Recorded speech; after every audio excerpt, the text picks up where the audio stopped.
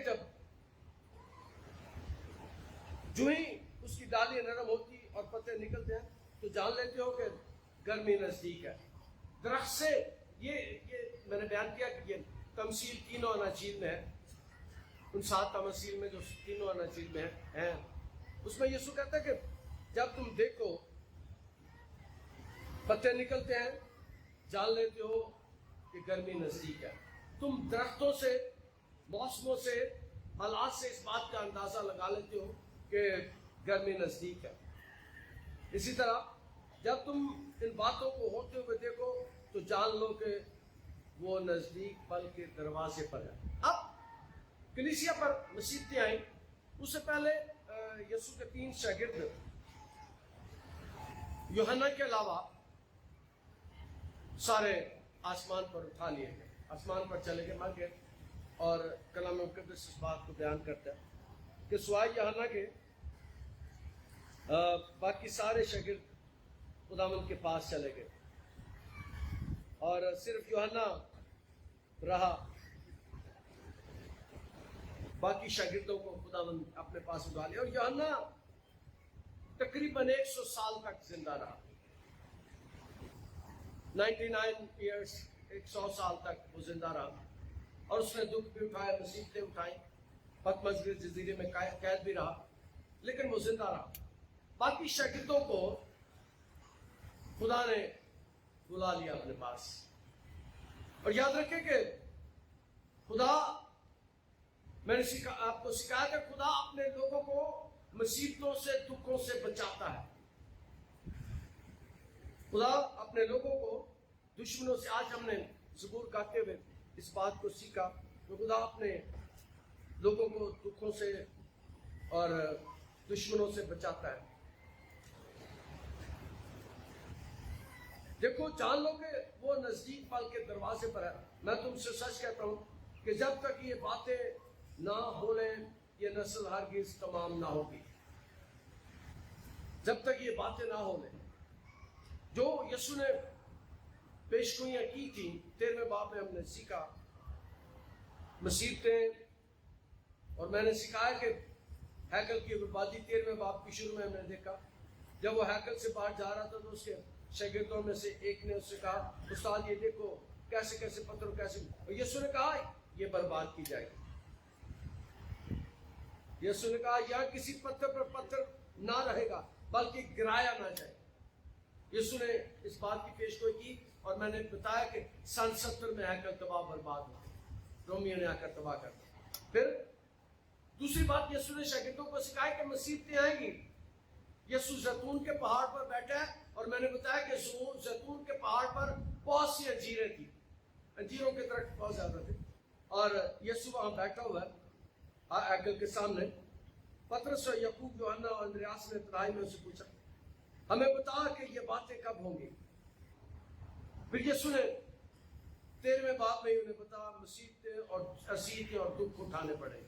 اور میں نے یہ بات سکھائی تھی جب اس حوالے کو پیش کیا کہ یاد رکھیں کہ مسیحیت قبر سے شروع ہوئی ہے, مسیحیت لہو سے شروع ہوئی ہے. مسیحیت جہاں ساری چیزیں ختم ہو جاتی ہیں, قبر میں جا کے ساری چیزیں ختم ہو جاتی ہیں, لیکن مسیحیت قبر سے شروع ہوئی ہے. میرا یسوع تیسرے مردوں میں سے جی اٹھا اور ساری دنیا میں سے جی اٹھا. جہاں پر ساری چیزیں ختم ہو جاتی ہیں, میں نے اس بات کو سکھایا کہ دکھ اس میں آتے ہیں. اور میں نے یہ بھی بتایا کہ میں کبھی گاسپل آف پراسپیرٹی پریچ نہیں کرتا. میں کبھی نہیں کہتا کہ سب اچھا اچھا ہے. دکھ آتے ہیں, مصیبتیں آتی ہیں, پریشانیاں آتی ہیں, آپ کو ستایا جاتا ہے. یہ میں نہیں کہتا, یہ یسوع کہتا ہے. یسوع نے کہا تھا لوگ میرے سبب سے تمہیں ستائیں گے, لان تان کریں گے, لیکن جو اگلی بات ہے وہ بڑی خوبصورت ہے. کہتا خوش ہونا اور شادمان ہونا کیونکہ آسمان پر تمہارا اجر بڑا ہے. اس کے پیچھے جو چلتے ہیں, انہیں دکھوں میں سے گزرنا پڑتا ہے, انہیں مصیبتوں سے گزرنا پڑتا ہے. یسوع کو ایک کم 40 کوڑے مارے گئے, یسوع کے منہ پر تھوکا گیا, یسوع کو تکلیفیں دی گئی. اور میں نے کہا 6 گھنٹے صبح 9 سے شام 3 بجے تک یسوع صلیب پر رہا. مسیحیت دکھوں سے, مصیبتوں سے, موت سے شروع ہوئی ہے, قبر سے شروع ہوئی ہے. ہر اس میں دکھ آتے ہیں. یسوع نے کہا کہ جان لو جب تک یہ باتیں نہ ہو لیں یہ نسل ہرگز تمام نہ ہوگی. آسمان اور زمین ٹل جائیں گی لیکن میری باتیں کبھی نہ ٹلیں. آسمان اور زمین ٹل جائیں گی. اب یہ کون کہہ رہا ہے؟ یہ کون کہہ رہا ہے؟ وہ کہہ رہا ہے جس نے دنیا کو بتایا تھا کہ آسمان اور زمین کا کل اختیار مجھے دیا گیا. میرے پاس آسمان اور زمین کا اختیار ہے. اور صلیب پر اس نے اس بات کو ثابت کیا. جب ڈاکو سے کہا, ڈاکو نے صرف ایک بات کی, اس نے کہا کہ جب تو اپنی بادشاہ میں جائے تو مجھے یاد کرنا. یسوع نے کہا تو آج ہی میرے ساتھ آسمان پر, اس نے بہشتوں کے بند دروازے کھول دیے. تو آج ہی میرے ساتھ فردوس میں ہوگا. یسوع نے اس کے لیے بہشتوں کے بند دروازے کھول دیے. وہ کہہ رہا ہے کہ میرے منہ کی باتیں کبھی نہ ٹلے گی. اور جو بات اس نے ہیکل کے بارے میں کہی وہ ہم نے دیکھا شکا کے پوری ہو گئی. ہیکل تباہ و برباد ہو گئی اور دنیا میں سب سے بڑا عبادت خانہ وہ تھا ہیکل کی.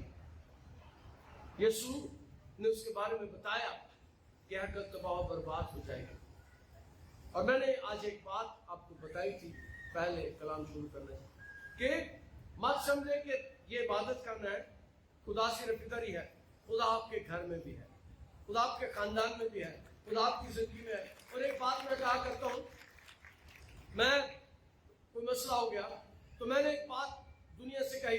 میں نے کہا کہ میں اینٹوں, بجری, ریت, سیمنٹ سے بنی ہوئی ہیکلوں کی خدمت نہیں کرتا, میں خدا کی زندہ ہیکلوں کی خدمت کرتا ہوں. میں کبھی ایسی ہیکلوں کی خدمت نہیں کرتا, ایسے ہیکلوں کے نہیں مشکل اٹھاتا جہاں پر اینٹیں, ریت, بجری اور سیمنٹ اور سریا ہو. میں خدا کی زندہ ہیکلوں کی خدمت کرتا ہوں اور وہ آپ ہے. اور یسوع نے کہا کہ سب باتیں ٹل جائیں گی لیکن آسمان اور زمین ٹل جائیں گے لیکن میری باتیں نہ ٹلیں گی. کہتے سب کچھ ٹل جائے گا, سب کچھ ختم ہو جائے گا. اور یہ کون کہہ رہا ہے؟ جس کے پاس سارا اختیار ہے, جس کے کہنے سے سب کچھ ہو جاتا ہے, جس کے کہنے سے بڑے بڑے کام ہو جاتے ہیں. وہ کہہ رہا ہے جس کے کہنے سے مردے زندہ ہو جاتے ہیں, جس کے کہنے سے بیمار شفا پا جاتے ہیں, جس کے کہنے سے عجیب کام ہو جاتے ہیں وہ جو سمجھ میں نہیں آتے. وہ کہہ رہا ہے کہ میرے پاس دنیا کا اختیار ہے, میرے منہ کی باتیں نہ ٹلیں گی. زمین ٹل جائیں گے لیکن میری باتیں کبھی نہ ٹلیں گی. یاد رکھیں, ہمیں یہ بات جاننے کی ضرورت ہے کہ اگر ہم مسیح کے ساتھ چلتے ہیں, اگر مسیح ہماری زندگی میں ہے, اگر مسیح ہمارے گھروں میں ہے, اگر مسیح ہمارے خاندانوں میں ہے تو اس کے وعدے ہماری زندگی میں پوری ہوں.